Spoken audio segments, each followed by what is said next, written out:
Okay, so I am Detective Crystal Beck. I am the Public Information Officer for the Brigham City Police Department, and this is a follow-up media release for the suspicious human remains that were located yesterday. So the medical examiner's office completed the autopsy this morning, and our detective sergeant was down there and another detective were down there for that. Unfortunately, we are unable to determine approximate age, race, or ethnicity. It was a whole body. There are no missing parts of the body. It was in a black garbage bag. We were also unable to determine gender. I will say that the victim has long hair that was held back with a hair tie and was wearing female clothing. The victim was in a black hoodie. The victim also had a distinctive mark that we will hopefully be releasing to the media by tomorrow. Currently, we do not have any missing persons in Brigham City, and we are still encouraging the public to contact our tip line. Questions? Let's go over the case. For anyone who's watching right now, is just getting wind of this and needs a refresher of what's been happening up here. Walk us through how you even got to this point. So yesterday about 2 p.m., that would be April 2nd, Union Pacific workers were in the area and located a black garbage bag. They were picking up trash, cleaning up the area that they do before they go home every night.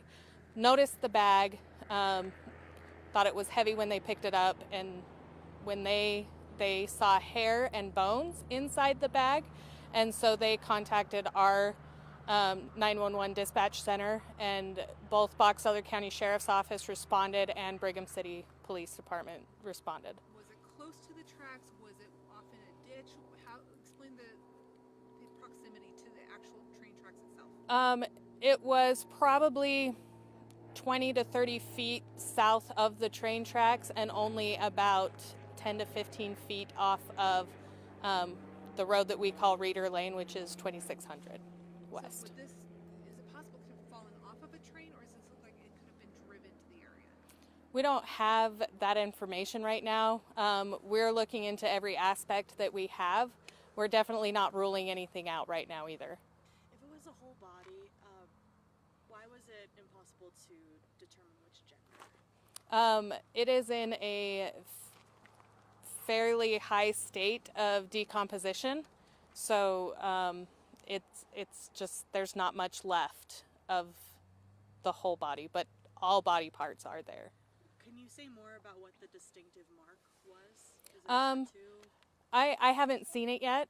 Like I said, the detective sergeant is the one who went down to the autopsy. It is his case, so we're going to get probably an artist rendition of it, and then we'll get that out. Anything that can tell you how the person died? Any kind of blunt force trauma? Any markings from a weapon? Anything to tell you how this person died? Unfortunately, we don't have that right now. The Office of the Medical Examiner did share their pictures with us, and like I said, the sergeant was down there. So as soon as we're able to release that, I'll definitely get it out to everyone.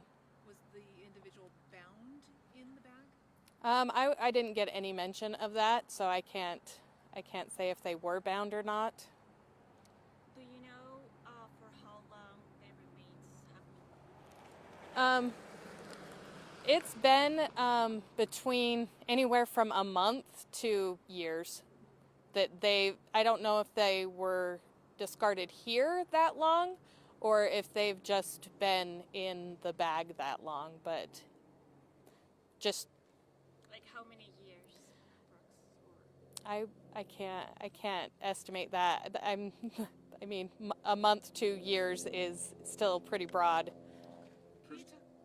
Can you talk about how often they go through the area to check and sweep the area to clean it up? So is it daily they go through?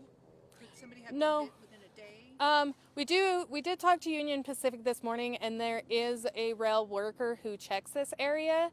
I believe they said weekly, But the crew that was out here working, they're just making sure that they're not leaving their own garbage. They're making sure that they're not leaving nails all over the place, or, you know, making sure that their railroad area is kept clean. So when was the last time somebody checked the area to when the body was discovered? What was that time frame? Do you know? I know that they had crews out here within the last month, but they were doing other things with the railroad. They were dropping off railroad ties and stuff. They weren't actually working here yet. Any surveillance in the area that is going to be able to help you pin down who put this here? We haven't found any yet, and that's one reason why we're reaching out to the media and making sure this reaches as many people as possible, so that if people are like, we had one today that called in and said that he had dash cam, and so he has provided that. So even if somebody just drove through the area and thinks that they may have seen something, if they have any dash cam or pictures, a lot of people like to come out here to look at birds because the bird refuge is so close. And so if anyone's been out in this area, we would definitely love to see their footage, or at least get their pictures that they have taken. We were told by someone who lives nearby that this train only goes a short distance back and forth. Do you know that for sure, or how far? I don't know Union Pacific's routes and things like that. It's very possible, but I also know that the depot in Brigham, the train, houses a lot. So I don't know I don't know which one goes where. Can you tell us anything about the clothing, the color, the type of clothing? Was it a sweater? Were they jeans? Anything? All I have right now is a black hoodie, and it was female. So there was no distinctive mark that they could see. So I'm sure that the detective sergeant is going to go through all of those pictures closely and see if there's anything he's missing. There's no confirmation yet that it's a woman, just that it have a female clothing.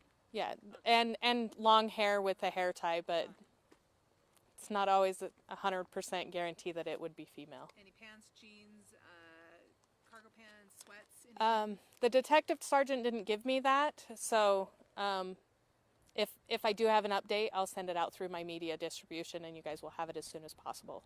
The chief said you were talking with Utah SIAC yesterday.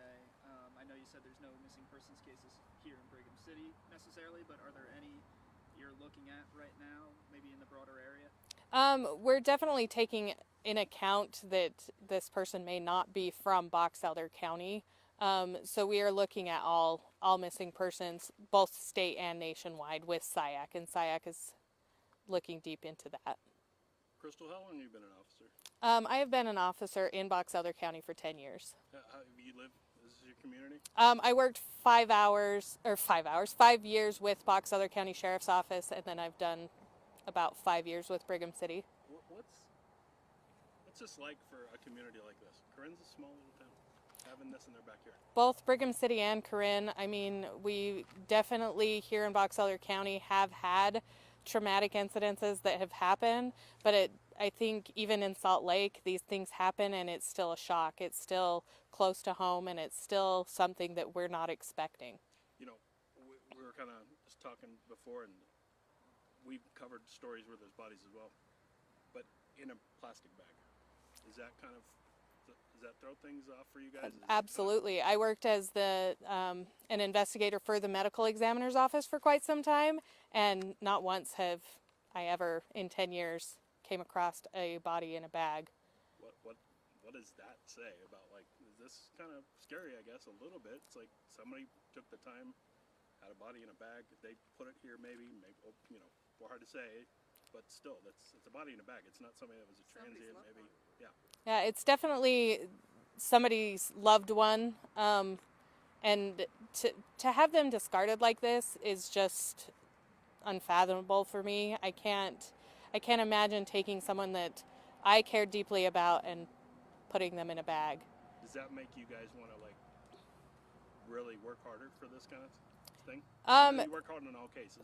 Yes, we do work hard on all cases, but it definitely brings a sense of urgency to it, because this is somebody's loved one. This is someone's family member who they don't have closure for. They have no idea where this person might be, and I think that everyone deserves to know what happened. So Sergeant Sapino and all of us detectives are going to work as hard as possible to bring their loved one home to them.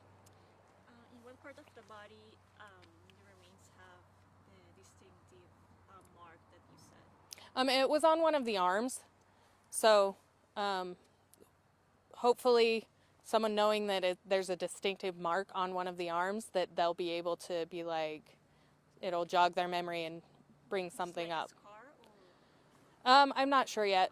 Okay. I'll make sure that everyone gets the artist's rendition of it. What happens next in your investigation? Well, it keeps moving forward. Unfortunately, right now we don't have a suspect. We don't have a name for our victim. So we're going to look at every investigative tool we have.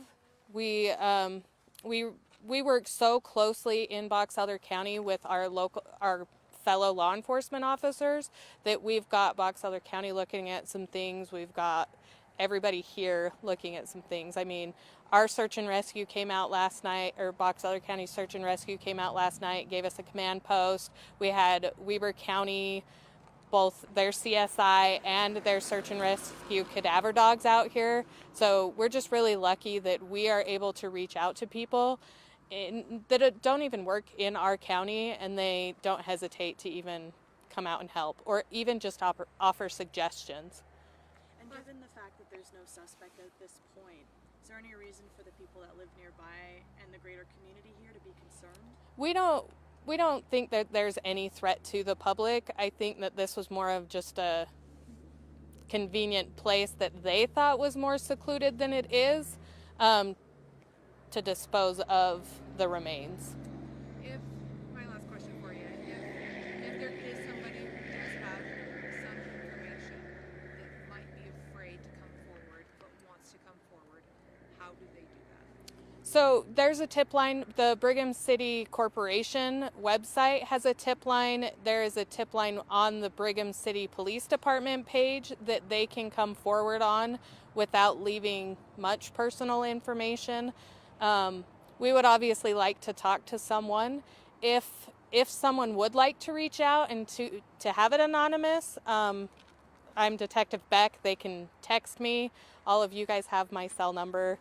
So that it can be a text message. If they're just like, hey, I saw this in the area, I need it looked at, but I don't want to be involved, then they can reach out that way. They can be anonymous. But they can reach out to you guys and be anonymous. yes. Okay. Okay, thank you. Thank you. Appreciate your time. I don't know whose mic is whose, so. Okay.